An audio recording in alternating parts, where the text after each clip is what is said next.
Hi everyone, I hope you're doing well. So we're back. We're gonna do another video, because that's what we do.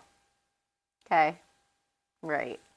So anyways, I just want to start putting it into my videos that I do weekly videos every Friday morning. I've been doing that now for a couple of years now, and I intend to stick to it. I like to add new things though, so we know that I'm going to be coming up with some new things. I have a few ideas of things I wanted to do. I'm just trying to figure out work things first. So anyways, today we're going on a thrilling adventure about love gone wrong. This story is from the book Murder and Mayhem in Rockford, Illinois by Kathy Crisall. I do want to give a disclaimer before we get into the story. This story details a horrific accident that happened in Winnebago County in 1901. If hearing graphic details disturbs you, I recommend you not watch this video. Before we get into the story, I ask everyone to submit a scary story for the live Halloween stories in October. I made an email address so you guys can submit stories. The email address is angelsadventures83@yahoo.com. Remember, these are going to be live storytelling of your stories. Me and Rainbow have been discussing ideas, and he will also be a part of the live stories. We have a surprise, but we will save that until October 1st when we do our first live video. Thank you in advance for submitting your stories. Also, me and Rainbow have started uploading new podcasts as well. Check them out. Now, let's get into today's story. Our adventure takes us to the train wreck of 1901 story. This winter night was quiet and peaceful under the twinkling of the star-filled sky. The next moment, it was as if the earth had split open and exposed hell itself. The worst train wreck in the history of Winnebago County happened shortly after midnight on December 15, 1901. When a passenger train and a freight met in a devastating head-on collision. The wreck occurred 2 miles east of Perryville on the Illinois Central Railroad.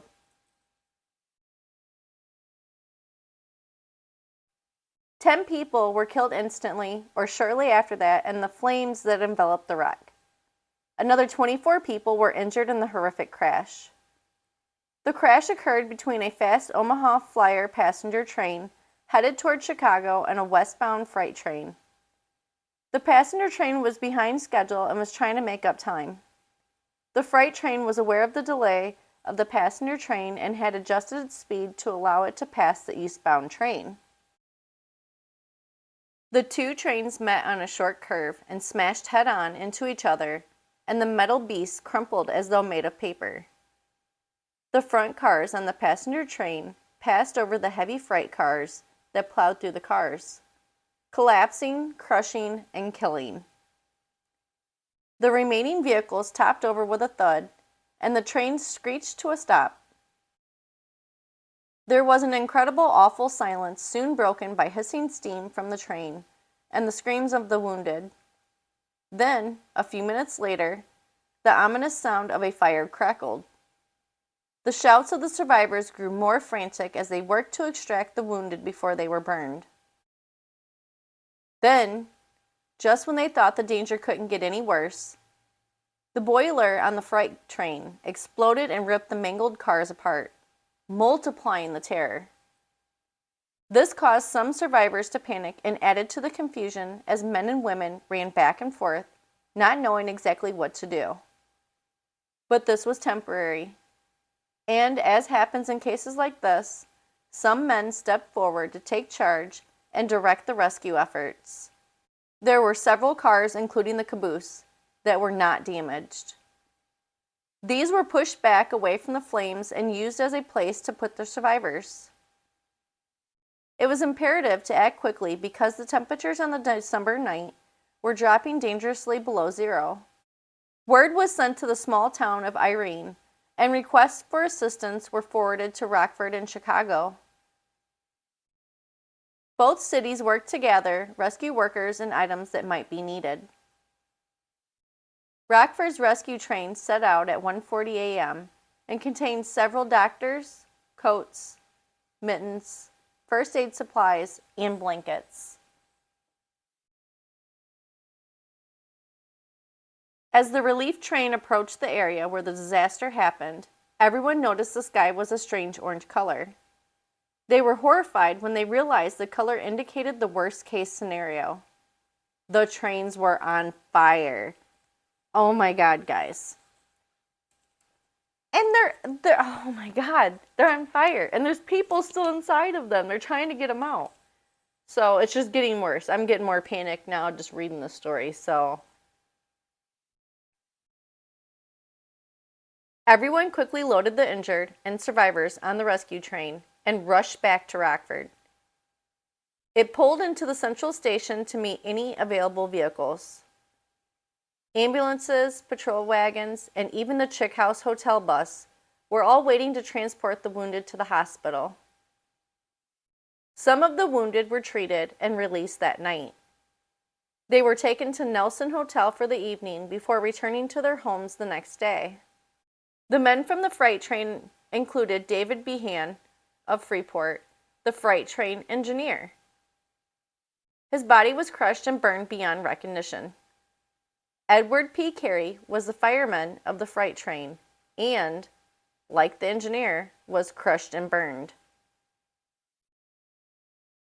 The men from the Omaha passenger train included Richard W. Ormsby of Chicago, the engineer. James Reardon was from Freeport and was the fireman on the passenger train. They too were killed instantly, but these men were later considered the fortunate ones. 3 men were trapped in the smoker's car. Others who escaped the train tried desperately to save them, but they were burned to death in the fire. George and William Reynolds were brothers who worked on the railroad as section foremen, and they died with Bert Coates, a Chicago newsboy. Their screams would haunt the men who attempted to rescue them. Miss Williamson was on the train with her infant. She couldn't tell anyone how she escaped. She only remembered crawling through a window after the explosion. Never before had the nurses and doctors been so challenged as they were on the night of the wreck. Henry Wellman, one of the first to be treated, had his arm ripped to shreds and his head gashed. He was weak from loss of blood and exposure to the cold temperatures. His arm later would be amputated. Coroner F.M. Marsh from Rockford took charge of the crash victims as soon as jurisdiction was established. Ormsby's, Reardon's, and Carey's remains were brought to Marsh's undertaking house, and a coroner's inquest was arranged. Daniel Reardon identified his brother James's remains with a service medal pinned to his pants. There were no witnesses called to determine the cause of the crash. Everyone who might have seen the accident had been killed. Edward P. Carey was also identified by a brother, and Richard Ormsby, the engineer, was identified by J.W. Mayer, a locomotive engineer who lived in Freeport, using pieces torn from a pocket and an Illinois Central souvenir and medal with the man's name on it. Jerry Turner, an Irene farmer, was initially listed as missing and was presumed dead. Jerry later turned up very much alive but couldn't answer questions about how he got out of the wreckage. Another Irene woman, Miss Sadie Koch, was sharing a seat with Miss Williamson of Ohio when the crash happened. Sadie was thrown the whole car length and suffered a broken arm. Before making her escape through a window, Sadie helped others to safety. She decided to finish walking to her home in Irene. It was while walking home that she ran into Mr. Turner. The older man seemed dazed and not really sure where he was going. He told Sadie he got out of the wreckage and just started walking. She noticed he was bruised but otherwise seemed unhurt. Turner continued on to his own house after leaving Sadie. Frank Rideout was from Paxton, Illinois, and was employed by the railroad. He boarded the passenger train in Freeport on Saturday, December 14th, and was reported missing after the incident. Another man, William Hammond, was also missing.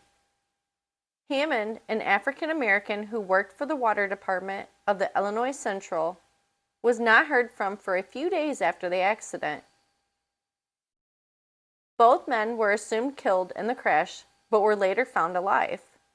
Charles Coffey from Dubuque also had a happy ending when he could contact his friends to let them know he was not injured.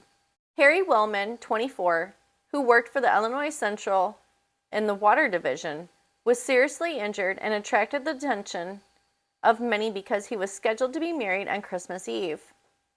His sweetheart, Maud M. Stewart from Chicago, described as very pretty, quickly rushed to his side. Doctors feared they would not be able to save young Harry, and that Maud would be planning Harry's funeral instead of their wedding. However, he lived, and she stayed with Harry for 2 years while he recovered. In August 1903, he received a $12,000 settlement from Illinois Central Railroad. Harry and Maud were married in the fall of 1903. The passenger train conductor, J.H. Quinlan, telegraphed his family that he was injured but alive. His wife could not wait any longer to see her husband and traveled to Rockford to be with him.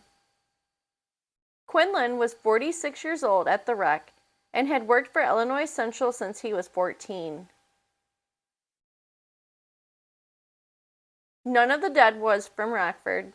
They came from Chicago and Freeport, but the Rockford community's heart went out to the families of those who died in the crash. There was not much to be done for them. The families who were left behind all received yellow sheets of paper notifying them of the wreck and the deaths of their loved ones. Richard W. Ormsby, the engineer on the passenger train, left his house at 4:30 p.m. He kissed his wife and daughter, Irene, goodbye and promised her that he would see Santa Claus and let him know what the little girl wanted for Christmas. Ormsby was one of the longest-running engineers for Illinois Central and was considered very careful and reliable. This accident was the first major one he was involved in.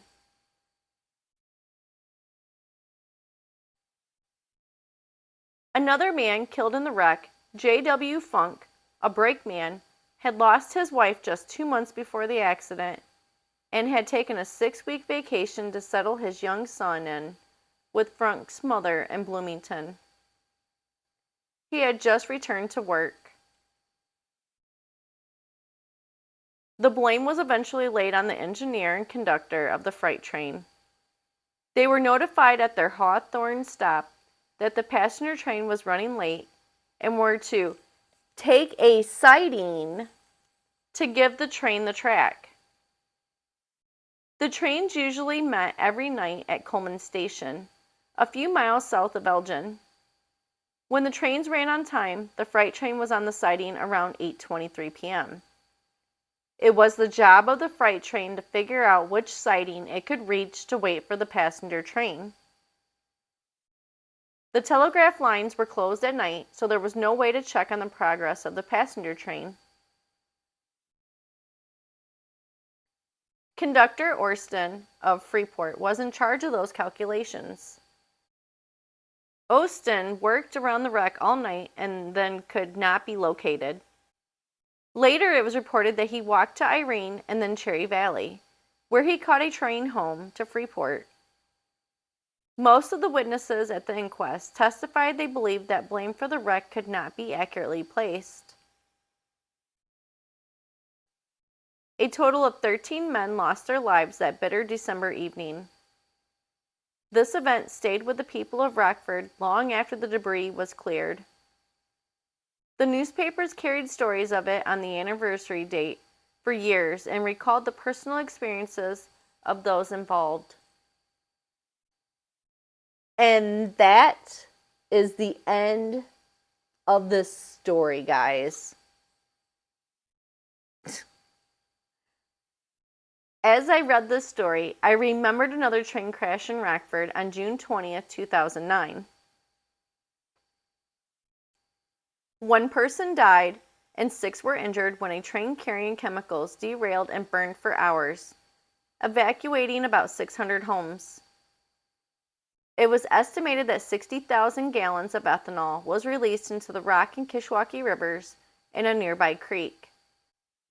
Do you guys have any stories about train wrecks that happened near you? I would love to hear about them either in the comments section, or if you prefer anonymous, you can send them to angelsadventures83@yahoo.com. Our adventure ends here. It's been an incredible journey, and I'm glad you joined me. If you liked my video, give me a thumbs up. If you guys would like to see more stories like these, subscribe. And, as always, I appreciate you guys so much for watching. You guys are the best. Couldn't do this without you guys. And I hope you guys have a great rest of your day. Thanks. Bye.